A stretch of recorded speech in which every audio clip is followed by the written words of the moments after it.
Yeah, the study shows a reasonable reduction in body mass index among children because of the sweetened beverage tax. This is the kind of result the tax was intended for, but many people did not see it that way when it started more than 4 years ago.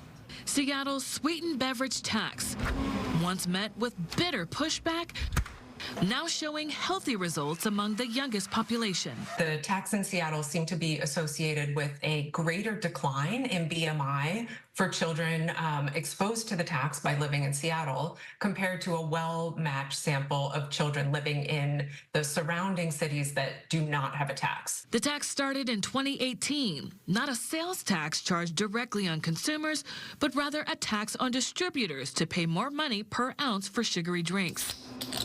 The sugar tax is ridiculous to me. Ultimately, distributors passed the cost and burden back onto customers through price hikes.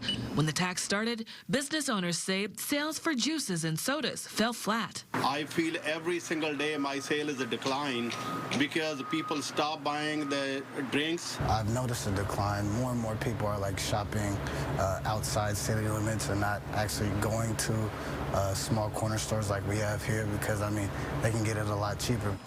The tax was designed to cut down on consumption of sweetened drinks and use the funds to help local families by expanding access to healthy foods and early learning programs. Could this choice from 2018 really make an impact on the future of public health? Local researchers put it to a test. Children, and particularly adolescents, are some of the largest consumers of sugary beverages. So we first thought that we might see an impact on children more so than adults, just because adolescents in particular have such high consumption of sugary beverages. Jesse Jones-Smith from the University of Washington was lead author of the study.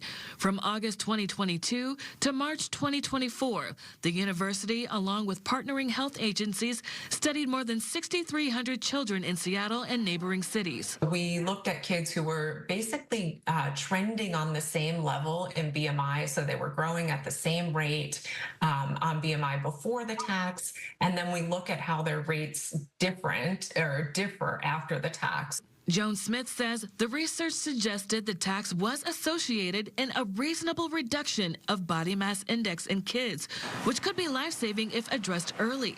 As she says, BMI is associated with serious health consequences. BMI has been so closely tied to increased risk of other chronic conditions like diabetes, and as you mentioned, getting diabetes younger.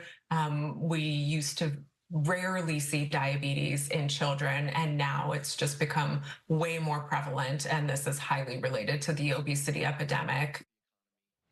Researchers say BMI is also triggering menstruation cycles at a much younger age for girls. Right now, they're conducting the same study among adults in Seattle. They say they hope to publish those results within the next year. Back to you.